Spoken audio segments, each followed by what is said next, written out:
কোনো মজাও নাই, পড়ালেখা করলে মজা আনতাম। খাইয়া পালাইছো কেন? কিছু রাইখা দিতা, সব খাইয়া পালাইছো। আর পামু কই? টাকা আছে?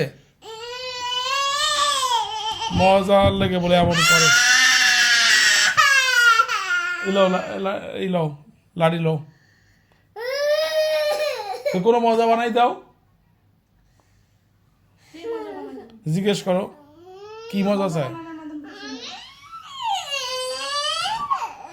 খিদে লাগছে?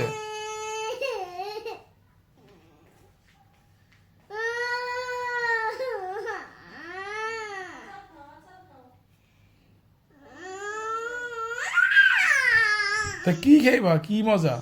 তো তুমি তো আমার সাথে ফোনে কথা বলো নাই, তো আম্মু এই তুমি তাহলে কথা বলতে দেও নাই কেন?